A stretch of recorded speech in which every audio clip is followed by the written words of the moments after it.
ಕೊಲೆ ನಡೆದ ನಂತರ ದರ್ಶನ್ ಅವರು ಮೈಸೂರಿಗೆ ತೆರಳುತ್ತಾರೆ. ಮೈಸೂರಿಗೆ ಹೋಗಿ ರಾಡಿಸನ್ ಬ್ಲೂ ಹೋಟೆಲ್ನಲ್ಲಿ ತಂಗಿರ್ತಾರೆ. ಹಾಗಾಗಿ ಇವಾಗ ಅಲ್ಲೂ ಕೂಡ ಮಹಜರ್ ಮಾಡಬೇಕು ಅಂತಕ್ಕಂಥ ತೀರ್ಮಾನಕ್ಕೆ ಪೊಲೀಸರು ಬಂದಿದ್ದಾರೆ. ನಿನ್ನೆ ಕೋರ್ಟ್ ಗಮನಕ್ಕೂ ಕೂಡ ಇದನ್ನ ತಂದಿದ್ದಾರೆ.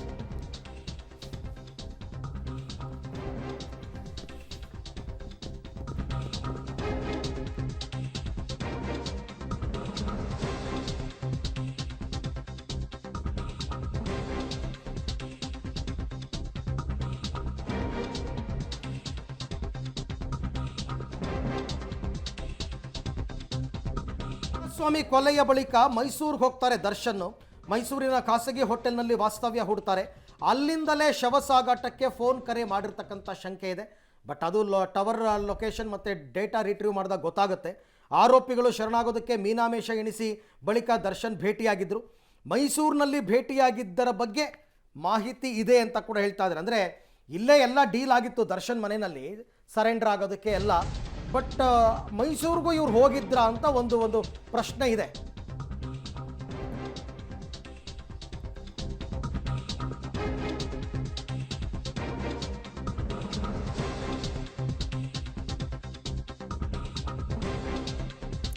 ಕ್ರಿಮಿನಲ್ ಕಾನ್ಸ್ಪಿರಸಿಯ ಲೊಕೇಶನ್ಗಳು ಅನ್ನೋದನ್ನ ಈಗ ಸದ್ಯಕ್ಕೆ ಮೈಸೂರಿನ ಈ ಹೋಟೆಲ್ ಅನ್ನ ಕೂಡ ಗುರುತಿಸಿದ್ದಾರೆ ಪೊಲೀಸರು ಅನ್ನೋದು ತಿಳಿದು ಬರ್ತಾ ಇದೆ. ಸೊ ಮೈಸೂರಿಗೆ ತೆರಳಿ ತನಿಖೆ ನಡೆಸೋದಕ್ಕೆ ಪೊಲೀಸರು ಮುಂದಾಗಿದ್ದಾರೆ.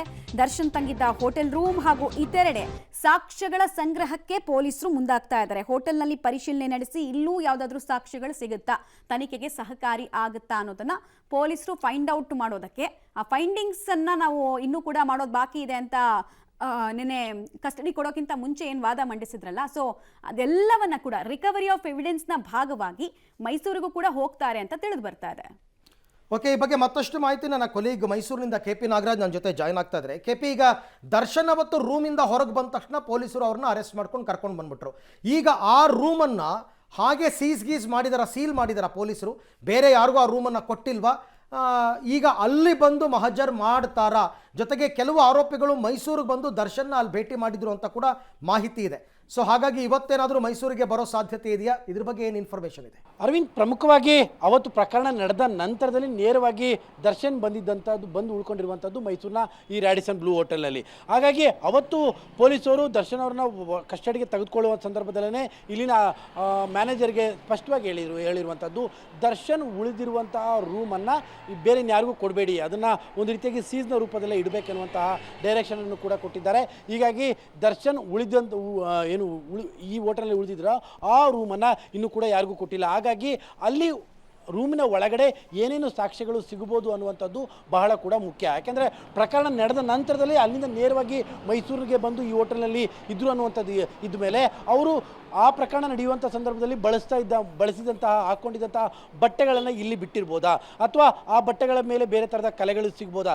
ಈ ರೀತಿಯಾಗಿ ಏನು ಪ್ರಕರಣಕ್ಕೆ ಸಂಬಂಧಪಟ್ಟಂಥ ಪ್ರತಿ ಪ್ರಕರಣದಲ್ಲೂ ಕೂಡ ಅಷ್ಟೇ, ಪ್ರತಿಯೊಂದು ಹೆಜ್ಜೆಗಳಲ್ಲೂ ಕೂಡ ಪೊಲೀಸರು ಸಿಗುವಂಥ ಪ್ರತಿಯೊಂದು ಸಾಕ್ಷ್ಯಗಳನ್ನು ಕೂಡ ಸಂಗ್ರಹಿಸುವಂಥ ಕೆಲಸವನ್ನು ಮಾಡ್ತಾರೆ. ಆ ಕಾರಣಕ್ಕೋಸ್ಕರವಾಗಿಯೇ ದರ್ಶನ್ ಅವರನ್ನ ಇವತ್ತು ಅಥವಾ ನಾಳೆ ಒಳಗಡೆ ಮೈಸೂರಿಗೆ ಕರ್ಕೊಂಡು ಬಂದು ಈ ಒಂದು ರೂಮ್ನ ಮಹಜರ್ ಮಾಡುವಂಥದ್ದು, ಜೊತೆಗೆ ಅವರು ಬಳಸಿದಂತಹ ಕಾರು ಕೂಡ ಇನ್ನು ಪಾರ್ಕಿಂಗ್ ಲಾಟ್ನಲ್ಲಿದೆ, ಅದನ್ನು ಕೂಡ ಚೆಕಿಂಗ್ ಮಾಡುವಂಥದ್ದು, ಬಹುತೇಕ ಅದನ್ನು ಕೂಡ ಸೀಸ್ ಮಾಡುವಂಥ ಪ್ರಕ್ರಿಯೆಯನ್ನು ಕೂಡ ಪೊಲೀಸರು ಮಾಡ್ತಾರೆ. ಯಾಕೆಂದರೆ ಪ್ರಕರಣ ನಡೆದಂಥ ಸಂದರ್ಭದಲ್ಲಿ ಕೇವಲ ಭಾಳ ಸರಳವಾಗಿ ಏನಿಲ್ಲ, ಇಲ್ಲಿಂದ ಅವರ ತೋಟಕ್ಕೆ ಏನಾದರೂ ಹೋಗಿದ್ರಾ ಅಥವಾ ಇಲ್ಲಿಗೆ ಕೆಲವರು ಬಂದು ಭೇಟಿಯಾಗಿದ್ರು ಅನ್ನುವಂಥ ಕೂಡ ಮಾಹಿತಿಗಳಿದ್ದಾವೆ. ಹಾಗಾಗಿ ಎಲ್ಲದಕ್ಕೆ ಸಂಬಂಧಪಟ್ಟಂತೆ ನಿನ್ನೆ ಕೋರ್ಟ್ನಲ್ಲಿ ಪೊಲೀಸರು ಹೇಳಿರುವಂತಹ ಪ್ರಕಾರವಾಗಿ, ಪೊಲೀಸರ ಪರವಾದಂಥ ಲಾಯರ್ಗಳು ಹೇಳಿರುವಂಥ ಪ್ರಕಾರವಾಗಿ ಬಹುತೇಕ ಇವತ್ತು ಅಥವಾ ನಾಳೆ ಒಳಗಡೆ ದರ್ಶನವ್ರನ್ನ ಖುದ್ದು ರಾಡಿಸನ್ ಬ್ಲೂ ಹೋಟೆಲ್ಗೆ ಕರ್ಕೊಂಡು ಬಂದು ಅವರು ಇದ್ದಂಥ ರೂಮನ್ನು ಮತ್ತೆ ಓಪನ್ ಮಾಡಿಸಿ ಅಲ್ಲಿ ಸಿಗುವಂಥ ಸಾಕ್ಷ್ಯಗಳ ಸಂಗ್ರಹವನ್ನು ಕೂಡ ಮಾಡಲಾಗುತ್ತೆ. ಅರವಿಂದ್, ಸೊ ಈಗ ಇವತ್ತು ಅಥವಾ ನಾಳೆ ಮೈಸೂರಿನ ರಾಡಿಸನ್ ಬ್ಲೂ ಹೋಟೆಲ್ಗೆ ಹೋಗ್ತಾರೆ. ಮತ್ತು ನಾನು ಆಗಲೇ ಹೇಳಿದಂತೆ